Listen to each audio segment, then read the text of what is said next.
Good morning dear students. Today we are going to discuss about F block element, okay, जिसे हम inner transition element के नाम से भी जानते हैं. Inner transition elements, okay.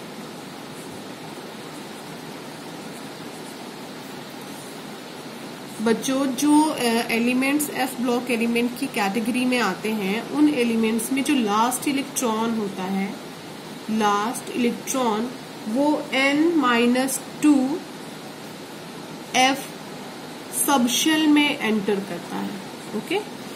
इसी वजह से उन पर्टिकुलर एलिमेंट को हम एफ ब्लॉक में रखते हैं. क्लियर? तो एफ ब्लॉक एलिमेंट में बच्चों हम दो सीरीज पढ़ते हैं. पहली सीरीज जो हमारी होती है वो होती है लेंथेनॉइड, ओके, सीरीज. इसको हम लेंथेनाइड के नाम से भी जानते हैं, ओके. और कईयों जगह पर आप इसको लेंथेनोन्स के नाम से भी देखोगे. अच्छा, लेंथेनोन्स. क्लियर? तो इस सीरीज को हम जो दूसरा नाम देते हैं वो है first series of rare earth metal. इसके अलावा हम इसे फर्स्ट इनर ट्रांजिशन सीरीज के नाम से भी जानते हैं, ओके. तो इस पर्टिकुलर सीरीज में टोटल 14 एलिमेंट्स प्रेजेंट होते हैं, ओके. और ये सीरीज स्टार्ट होती है लैंथेनम से, ओके, और जाती है ये ल्यूटेटियम तक. लैंथेनम लिख दे रही हूं, लैंथेनम एटॉमिक नंबर इज 71. यहां से स्टार्ट 57, और ये यहां से स्टार्ट होकर के जाती है ल्यूटेटियम तक, जिसका एटॉमिक नंबर होता है 71, ओके. तो उसके बाद हम बात करते हैं जो सेकेंड सीरीज है हमारी, वो सेकेंड सीरीज है हमारी एक्टिनॉइड सीरीज, ओके बच्चों. इस सीरीज को हम लोग एक्टिनाइड के नाम से भी जानते हैं और एक्टेनोन्स के भी नाम से जानते हैं. इसके अलावा हम जो इसको दूसरा नाम देते हैं वो है second series of rare earth metal, okay. और जो एक और नाम देते हैं वो है second inner transition series, okay बच्चों. ये सीरीज बच्चों स्टार्ट होती है थोरियम से. थोरियम का एटॉमिक नंबर होगा 89, और ये जाती है लॉरेंसियम तक, okay. Lawrencium atomic number is 103. तो टोटल यहां पर भी हमें 14 एलिमेंट्स मिलते हैं.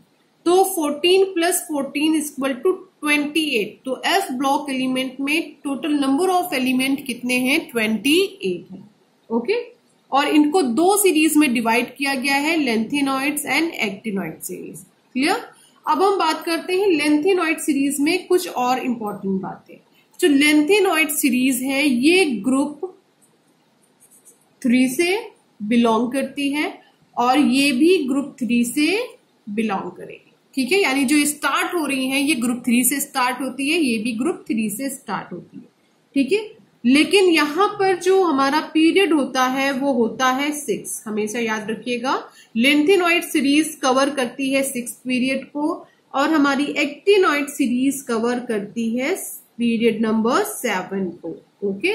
ये काफी इंपॉर्टेंट है. और एफ ब्लॉक एलिमेंट में जितने भी मेटल्स होते हैं वो सभी काफी सॉफ्ट होते हैं और एयर की प्रेजेंस में बहुत जल्दी ऑक्सीडाइज हो जाते हैं, ठीक है. लेकिन यहाँ पर आपका एक एलिमेंट है एसएम समेरियम, ये स्टील की तरह हार्ड होता है, और इसमें सबसे ज्यादा अनपेयर इलेक्ट्रॉन होते हैं, ओके. सबसे ज्यादा अनपेयर इलेक्ट्रॉन है तो ऑब्वियसली बात है कि ये बॉन्ड भी सबसे ज्यादा ही बनाएगा, ठीक है. अब हम बात करते हैं जनरल इलेक्ट्रॉनिक कॉन्फ़िगरेशन की. General electronic configuration, okay. तो general electronic configuration F block element का होता है n-2 F 1 to 14, n minus 1, d 1 to 0, n s 1 to 2। ये एक जनरल इलेक्ट्रॉनिक कॉन्फ़िगरेशन होता है एफ ब्लॉक एलिमेंट का। अब हम देखते हैं जो जनरल कॉन्फ़िगरेशन लेंथेनॉइड सीरीज के लिए क्या आएगा और एक्टिनॉइड सीरीज के लिए क्या होगा। तो हम बात करने जा रहे हैं लेंथेनॉइड्स की। ओके,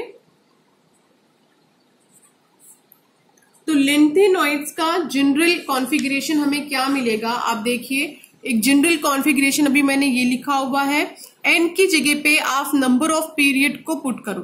ठीक है, तो लेंथेनॉइड जो नंबर ऑफ पीरियड को कवर करता है वो है 6। ओके, और फॉर्मूला हमारे पास क्या है, n minus 2 f 1 to 14, n minus 1 d 1 to 0 या 0 to 1, okay, n s 1 to 2। Okay, तो पीरियड 6 है यहाँ पे। 6 minus 2 equal to 4 f 1 to 14, 6 minus 1 5 d 1 to 0 and n की जगह पे 6 s 2। ओके, ये एक जनरल कॉन्फ़िगरेशन लेंथेनॉइड का होता है। अगर हम एक्टिनॉइड्स का कॉन्फ़िगरेशन रखें तो वहां पे पीरियड क्या होता है हमारा, 7 होता है। तो 7 minus 2 equal to 5, 1 to 14, then 7 minus 1 6 d 1 to 0 and then 7 s 2।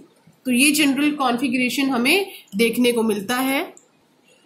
अब हम वन बाय वन जितने भी हमारे पास एलिमेंट हैं जो लेंथेनॉइड से रिलेटेड हैं उनका हम कॉन्फ़िगरेशन देखते हैं। हम केवल आउटर कॉन्फ़िगरेशन ही देखेंगे। ठीक है, तो यहाँ पर जो हमारा लेंथेनम है जिसका हमारा सिंबल है La, ओके, तो इसका जो एटॉमिक नंबर है 57 है और इसका जो कॉन्फ़िगरेशन है 4f0 5d1 then 6s2। Okay, then cerium है हमारे पास Ce, atomic number is 58, then 4f1 5d1 6s2। Okay, then हमारे पास है प्रेसियोडीनियम, ओके, जिसको हम Pr लिखते हैं 59 equal to 4f2 5d1 6s2। ये इलेक्ट्रॉनिक कॉन्फ़िगरेशन है। ओके, नेक्स्ट हमारे पास है नियोडीनियम जिसको हम Nd लिखते हैं और atomic number is 60, 4f3 5d1 6s2। Then promethium है जिसको हम लिखते हैं Pm 61 atomic number 4f4 5d1 6s2। Then हमारे पास है samarium Sm 62, then 4f5 5d1 and 6s2। Then हमारे पास है europium EU 63, 4f6 5d1 6s2। Then है gadolinium GD 64, 4f7 5d1 6s2। Then है terbium TB 65, 4f8 5d1 6s2। Then dysprosium DY 66, 4f9 5d1 6s2। Then हमारे पास है होलोमियम HO 67, 4f10 5d1 6s2। Okay, next है हमारे पास erbium ER 68, 4f11 5d1 6s2। Thulium TM equal to 69, 4f12 5d1 6s2। Ytterbium YB, it means 70, 4f13 5d1 6s2। Okay, next है हमारे पास lutetium LU 71, 4f14 5d1 6s2। तो यहाँ पर जब आपने इसका इलेक्ट्रॉनिक कॉन्फ़िगरेशन देखा तो इसमें आपने एक बहुत इंपॉर्टेंट चीज नोटिस की होगी कि यहाँ पे s ऑर्बिटल में नंबर ऑफ इलेक्ट्रॉन फिक्स्ड हैं और d ऑर्बिटल में भी इलेक्ट्रॉन क्या है, फिक्स्ड हैं। केवल आपका f ऑर्बिटल है उसी में इलेक्ट्रॉन एंटर कर रहे हैं और वही कंटिन्यू वेरी कर रहा है। आप अगर लेंथेनम की बात करें तो इसके f ऑर्बिटल में जो इलेक्ट्रॉन होते हैं वो एक भी इलेक्ट्रॉन नहीं होते, ठीक है। इसीलिए इस सीरीज में सबसे ज्यादा साइज बड़ा होता है किसका, लेंथेनम का, ठीक है। कभी भी क्वेश्चन राइज हो कि पूरी सीरीज में लेंथेनम का साइज सबसे ज्यादा बड़ा क्यों है, क्योंकि इसका 4f जो ऑर्बिटल है उसमें एक भी इलेक्ट्रॉन नहीं है, ओके। और ये एक जनरल कॉन्फ़िगरेशन है लेंथेनॉइड सीरीज का। Next point is oxidation state, okay. तो लेंथेनॉइड सीरीज जो ऑक्सीडेशन स्टेट काफी जनरल वे में शो करती है वो है +3 ऑक्सीडेशन स्टेट, वो भी लिक्विड स्टेट में शो करती है, ओके। +2 और +4 ये मेनली शो करती है सॉलिड स्टेट में, ओके। तो हम बात कर लेते हैं पहले +2 ऑक्सीडेशन स्टेट की। तो ये जो +2 ऑक्सीडेशन स्टेट है ये common oxidation state lanthanoid series में नहीं है, ओके। लेंथेनॉइड में +2 ऑक्सीडेशन स्टेट कॉमन नहीं है, ये केवल हमें मिलती है Ce से Nd में या फिर Sm यानी समेरियम में, Tm में, Yb में। ये ऐसे एलिमेंट है जो +2 ऑक्सीडेशन स्टेट शो करते हैं, लेकिन ये हैलाइड में, कार्बोनेट में, ओके, देन सल्फेट में, केवल इन्हीं तीनों के साथ ये अपना +2 ऑक्सीडेशन स्टेट शो करते हैं। इसके अलावा जो +2 ऑक्सीडेशन स्टेट में ये स्ट्रॉन्ग रिड्यूसिंग एजेंट की तरह बिहेव करते हैं, ओके। तो हम एक ट्रेंड यहां पे देख लेते हैं, reducing power, decreasing in order to Sm dipositive, then Yb dipositive, then Eu dipositive, okay. कुछ ऐसा ट्रेंड हमको देखने को मिलता है, ठीक है। इसके अलावा आपका Ce है, Nd है एंड Tm है, ये भी +2 ऑक्सीडेशन स्टेट शो करते हैं, लेकिन केवल सॉलिड हैलाइड में, ठीक है। ये आप याद रखिएगा, केवल सॉलिड हैलाइड में ही +2 ऑक्सीडेशन स्टेट ये शो करते हैं, ओके। अब हम बात कर लेते हैं +3 ऑक्सीडेशन स्टेट की। तो +3 ऑक्सीडेशन स्टेट लेंथेनॉइड सीरीज में सबसे ज्यादा कॉमन ऑक्सीडेशन स्टेट है। ऑलमोस्ट सभी कंपाउंड में ये ऑक्सीडेशन स्टेट हमें देखने को मिलती है, लाइक आप हाइड्रोक्साइड है, कार्बोनेट है, सल्फेट है, ऑक्सिलेट है, नाइट्रेट है, इनमें सब में मिलता है, ठीक है। तो ये जो ऑक्सीडेशन स्टेट है ये जब भी डिकम्पोज होती है तो सबसे पहले ये बेसिक सॉल्ट हमें देगी। इस ऑक्सीडेशन स्टेट में अगर कोई कंपाउंड अपने कार्बोनेट या इस एलिमेंट, इस पर्टिकुलर लेंथेनॉइड सीरीज के कंपाउंड अगर इस ऑक्सीडेशन स्टेट में कंपाउंड बनाते हैं तो ये स्टेट में जो है जब ये डिकम्पोज होते हैं ये कंपाउंड तो हमें जो है बेसिक सॉल्ट मिलता है। ये चीज याद रखिएगा, बेसिक सॉल्ट देते हैं, ओके। और ये जो सॉल्ट हमें मिलता है ये फाइनली चेंज हो जाता है अपने ऑक्साइड्स में, ये एक खास बात है, ओके। तो जो हमारा हाइड्रेटेड फ्लोराइड है, क्लोराइड है, ब्रोमाइड है, फॉस्फोइड है, ये सब के सब क्या हो जाते हैं, डिकम्पोज हो जाते हैं, ठीक है। और हमें एनहाइड्रस सॉल्ट मिल जाता है। तो बच्चों अगर हम यहाँ पे +4 ऑक्सीडेशन स्टेट की बात करें तो +4 ऑक्सीडेशन स्टेट जो हमें यहाँ पे मिलती है वो सेरियम है, प्रेसरडेनियम है, नियोडीनियम है, टर्बियम है, डिस्प्रोसियम है, ये सारे हमें शो करते हैं +4 ऑक्सीडेशन स्टेट। क्योंकि हमारा कंपाउंड CeO2 है, CeF4 है, इनमें सब में हमें सेरियम का +4 ऑक्सीडेशन स्टेट देखने को मिलता है। इसके अलावा अगर डबल सॉल्ट की हम बात करें, डबल सॉल्ट हमारा CeNO3 का होल 4.24 NH4 NO3, यहां पर भी Ce+4 ऑक्सीडेशन स्टेट में आपको मिलेगा, ठीक है। तो जो ये हमारा Ce4 का +4 ऑक्सीडेशन स्टेट है ये वॉल्यूमेट्रिक एनालिसिस में यूज होता है। लाइक आप CuSO4 की बात करो, ठीक है, तो ये यहाँ पर Ce का ऑक्सीडेशन स्टेट +4 है और वॉल्यूमेट्रिक एनालिसिस में हम इसका यूज करते हैं। अब क्वेश्चन ये राइज होता है कि इसका यूज हम वॉल्यूमेट्रिक एनालिसिस में क्यों करते हैं, क्योंकि ये आयन जो Ce टेट्रोपॉजिटिव आयन है ये स्ट्रॉन्ग, लिख दे रही हूं, स्ट्रॉन्ग ऑक्सीडाइजिंग एजेंट की तरह काम करता है। ओके, एक स्ट्रॉन्ग ऑक्सीडाइजिंग एजेंट की तरह इस ऑक्सीडेशन स्टेट पे रहता है और मेनली इस कंपाउंड में, जिसकी वजह से इस पर्टिकुलर कंपाउंड का यूज हम लोग वॉल्यूमेट्रिक एनालिसिस में करते हैं। ओके, इसके अलावा ऑक्साइड्स भी आपको मिलते हैं। आपका ND है, ये NDO2 ऑक्साइड बनाता है। TrO2 ऑक्साइड हमें मिलते हैं, बट ये सारे ऑक्साइड स्टेबल नहीं होते हैं। क्लियर?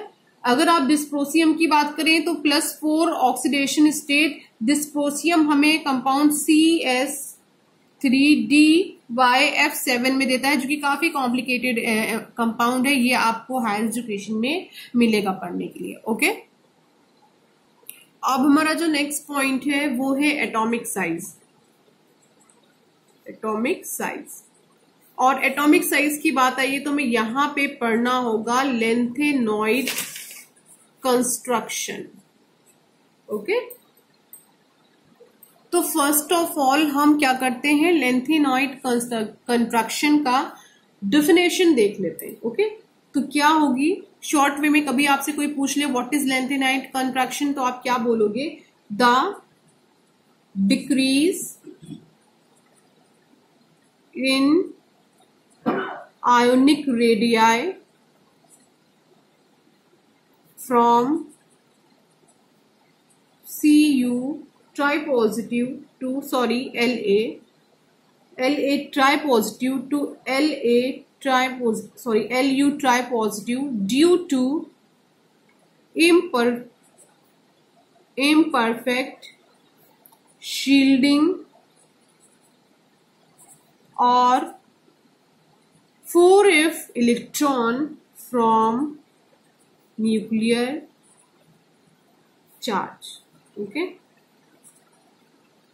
तो क्या है डेफिनेशन हमारी, the decrease in ionic radii from La tripositive to Lu tripositive due to imperfect shielding of 4f electron from nuclear charge. Okay, ये जनरल डिफरेशन है। अगर आपको यहाँ पे लेंथेनम और आयोनिक फॉर्म में नहीं लिखना है तो आप डायरेक्ट La Lu भी लिख सकते हो, कोई चेंजेस नहीं होगा। तो अब हम बात करते हैं रीजन की कि ऐसा क्यों होता है, क्योंकि जैसे जैसे नंबर ऑफ इलेक्ट्रॉन हमारे बढ़ते हैं तो नंबर ऑफ इलेक्ट्रॉन बढ़ने की वजह से नंबर ऑफ शेल बढ़ना चाहिए, और शेल बढ़ेगा तो ऑब्वियसली बात है कि हमारा लेफ्ट टू राइट जाने पे जो नॉर्मली देखा गया है कि साइज हमारा इंक्रीज होता है, बट यहाँ के केस में क्या हो रहा है, लेफ्ट टू राइट जाने पे धीरे धीरे हमारा साइज क्या हो रहा है, डिक्रीज हो रहा है। और सबसे बड़ा साइज यहाँ पे किसका होता है, लेंथेनम का होता है। उसके बाद धीरे धीरे धीरे क्या हो जाता है, साइज हमारा डिक्रीज होता जा रहा है। तो ये क्वेश्चन अराइज हो रहा है कि ऐसा क्यों हो रहा है। तो आपने अब ये भी देखा है जनरल इलेक्ट्रॉनिक कॉन्फ़िगरेशन क्या है। तो जनरल इलेक्ट्रॉनिक कॉन्फ़िगरेशन N2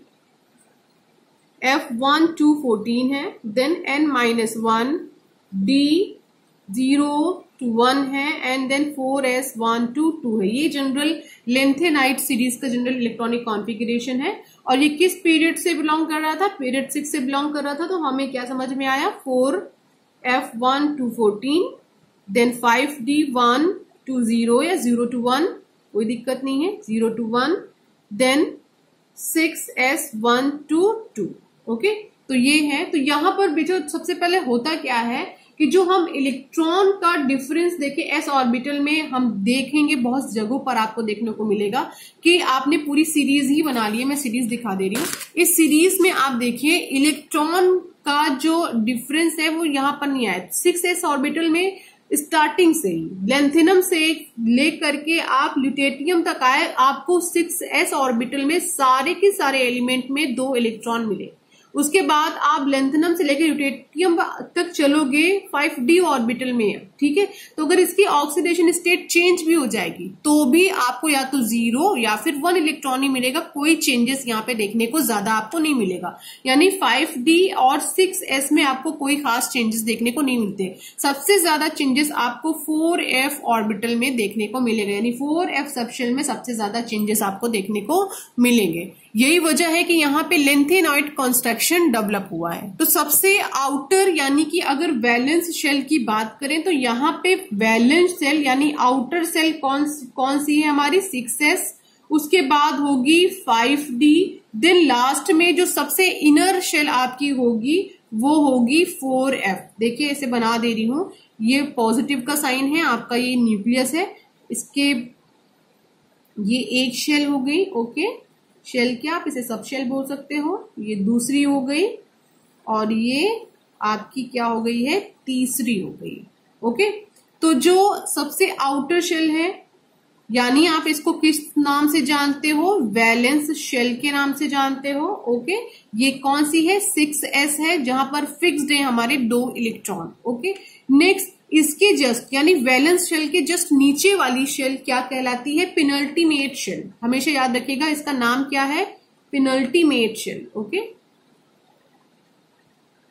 ये क्या है आपकी 5d है, और यहां पर अब अगर लेंथेनॉइड की बात कर रहे हो तो यहां पर एक इलेक्ट्रॉन इसमें फिक्स्ड है। उसके बाद जो वो शेल जो बिल्कुल अटैच होती है न्यूक्लियस से, वो कहलाती है anti penultimate shell, okay, anti penultimate shell.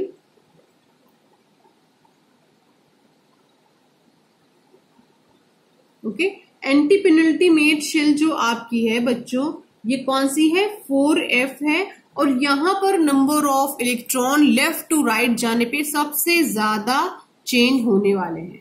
Clear? तो यानी सबसे ज्यादा इलेक्ट्रॉन का फ्लक्चुएशन या डेंसिटी आपको इसी शेल में देखने को मिलेगी। ओके, तो सबसे पहले होता क्या है, ये दो तो आपकी फिक्स्ड हो गई। अब जैसे जैसे एटॉमिक नंबर बढ़ता जा रहा है वैसे वैसे नंबर ऑफ इलेक्ट्रॉन्स बढ़ते जा रहे हैं। तो जो नंबर ऑफ इलेक्ट्रॉन्स है वो किसमें बार बार एंटर कर रहे हैं, 4f ऑर्बिटल में या 4f सबशेल में एंटर कर रहा है। देखिए बच्चों, अभी अभी आपने ये सीरीज बनाई है कि लेंथेनम जो है आपका, इसके 4f ऑर्बिटल में एक भी इलेक्ट्रॉन नहीं है।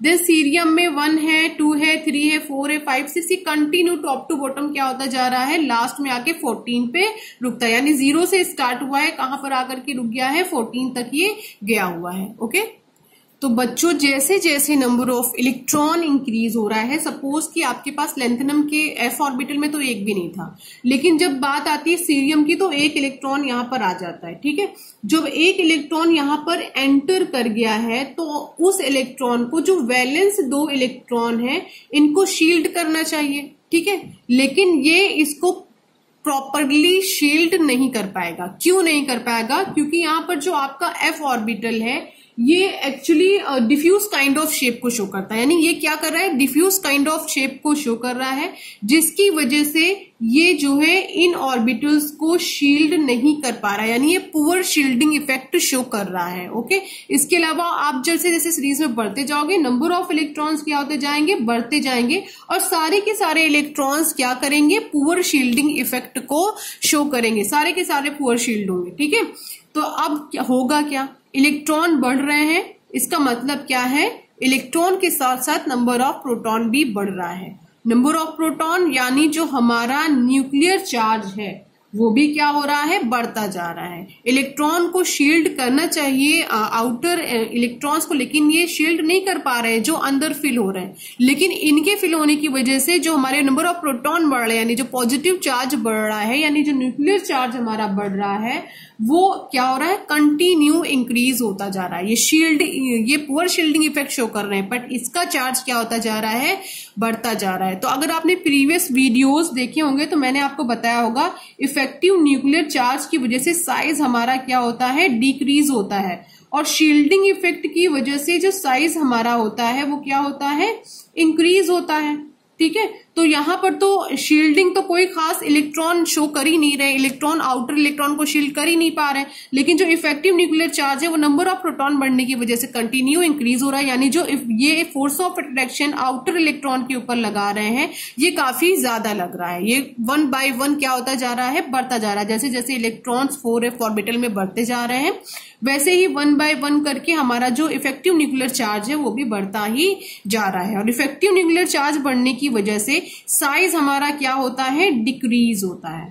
तो टॉप टू यानी आप जब लेफ्ट टू राइट चलते हो तो लेफ्ट टू राइट जाने पे साइज हमारा एक्चुअली में बढ़ना चाहिए, लेकिन यहां पर इफेक्टिव न्यूक्लियर चार्ज बढ़ने की वजह से क्योंकि 4f इलेक्ट्रॉन अपना जो शील्डिंग इफेक्ट है वो काफी पुअर टाइप का शो करते हैं, ठीक है, डिफ्यूज काइंड ऑफ शेप की वजह से ये अपना पुअर शील्डिंग इफेक्ट शो करते हैं, और जिसकी वजह से साइज तो हमारा बढ़ना चाहिए लेकिन साइज हमारा क्या होने लग जाता है, कंट्रैक्ट होने लग जाता है, यानी छोटा होने लग जाता है।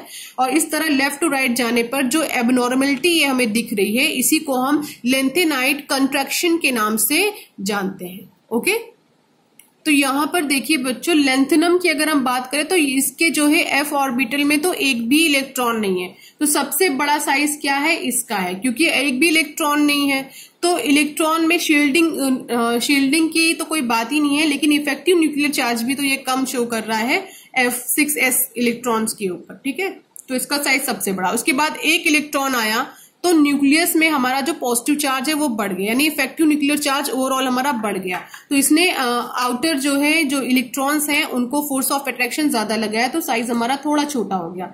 इस तरह धीरे धीरे जैसे जैसे हम चलते जाते हैं टॉप टू बॉटम तो हमारा साइज कंटिन्यू क्या होता जाता है, डिक्रीज होता जाता है, ठीक है। As number of 4f electron increases, आप रीजन जान लीजिए कि क्या हो रहा है, नंबर ऑफ 4f इलेक्ट्रॉन हमारे इंक्रीज हो रहे हैं, लेकिन इन इलेक्ट्रॉनों के इंक्रीज होने की वजह से कोई हमें बेनिफिट नहीं हो रहा है, ये शील्ड नहीं कर पा रहे हैं वैलेंस सेल को, तो ये क्या शो कर रहे हैं, यहाँ पे पुअर शील्डिंग इफेक्ट शो कर रहे हैं, ये पुअर शील्ड कर रहे हैं ये, ठीक है। और क्यों कर रहे हैं, इनकी जो कैपेसिटी है वो पुअर है, ठीक है, शील्डिंग कैपेसिटी को शो कर रहे हैं, और क्यों है, डिफ्यूज काइंड ऑफ शेप की वजह से, ठीक है। तो अब जब नंबर ऑफ इलेक्ट्रॉन बढ़ रहे हैं तो जिसकी वजह से हमारा जो इफेक्टिव न्यूक्लियर चार्ज है, यानी जो फोर्स ऑफ अट्रैक्शन है हमारे वैलेंस इलेक्ट्रॉन के ऊपर वो ज्यादा हो गया है, वो इंक्रीज हो गया है। उसकी इंक्रीज हो जाने की वजह से जो साइज है हमारा वो ग्रेजुअली क्या होता जाएगा, डिक्रीज होता जाएगा। ओके, ये सीधा सा कॉन्सेप्ट है लेंथेनाइट कंट्रैक्शन का। तो अगर कुछ इंपॉर्टेंट एप्लीकेशन की बात करें डी और एफ ब्लॉक एलिमेंट में, तो यहाँ पर जो इंपॉर्टेंट एप्लीकेशन लगे हुए हैं वो सबसे बड़ा तो ये है कि ये क्या करते हैं, डी ब्लॉक एलिमेंट एलॉय बनाने में जो है कैपेबल होते हैं, और इनके एलॉय लाइक आपका स्टील है और आयरन है, ये सारी चीजें मिलकर के जो स्टील इनका एलॉय बनता है ये काफी ज्यादा यूज होता है, ठीक है। इसके अलावा आपको पता है आयरन है, आयरन से विंडो या बहुत ज्यादा इसका कंस्ट्रक्शन मटेरियल में बहुत ज्यादा इसका यूज होता है, ठीक है। इसके अलावा जैसे आपका निकिल हो गया है, Mn हो गया, Cr हो गया, ये सब के सब एलॉय बनाने में कैपेबल हैं और काफी इम्पोर्टेंट और बहुत ज्यादा यूज होने वाले एलॉय ये बनाते हैं। इसके अलावा इस फैमिली के जो मेंबर होते हैं आपको पता है कैटलिस्ट होते हैं, बहुत अच्छे कैटलिस्ट होते हैं, आप पढ़ भी चुके हो कि आपका V2O5 यूज होता है as a catalyst contact process में। इसके अलावा एक और कैटलिस्ट है जो यहाँ पे काफी इंपॉर्टेंट है जिसको आप जीगलर नट्टा कैटलिस्ट के नाम से भी जानते हो। ये एक्चुअली बना होता है TiCl4 plus AlCH3 whole to power 3 का बना होता है, जो मेनली यूज होता है पॉलीथीन के मैन्युफैक्चर में। ओके, इसका काम, ये कैटलिस्ट एक्चुअली कहाँ पर लगता है, पॉलीथीन के मैन्युफैक्चर में लगता है, इसलिए इस कैटलिस्ट को मैं बताना नहीं चाहती थी, लेकिन आपको ये ऑर्गेनिक केमिस्ट्री में मिलेगा। ओके, तो इस तरह से आप देखोगे निकल का यूज होता है या NH3 का यूज होता है हैबर प्रोसेस में, निकल का हाइड्रोजनेशन में पहले भी आप जान चुके हो। इसके बाद बेकर प्रोसेस में जब एथाइन का आप ऑक्सीडेशन करोगे, एथेनॉल बनाओगे, तो PDCl2 का आप देखोगे कि वहां पर यूज होता है, ठीक है। तो निकल के जो कॉम्प्लेक्स होते हैं वो पॉलीमराइजेशन में बहुत ज्यादा यूज होते हैं, ठीक है। फोटोग्राफिक इंडस्ट्री में आप देखोगे तो AgBr आप देखोगे, फोटोग्राफिक इंडस्ट्री में आप यूज कर रहे हो, ठीक है। तो इस तरह आप देखोगे एप्लीकेशन अगर इस ग्रुप के एलिमेंट का तो बहुत ज्यादा बहुत वाइडली यूज होने वाले ये एलिमेंट है। Okay, thank you class.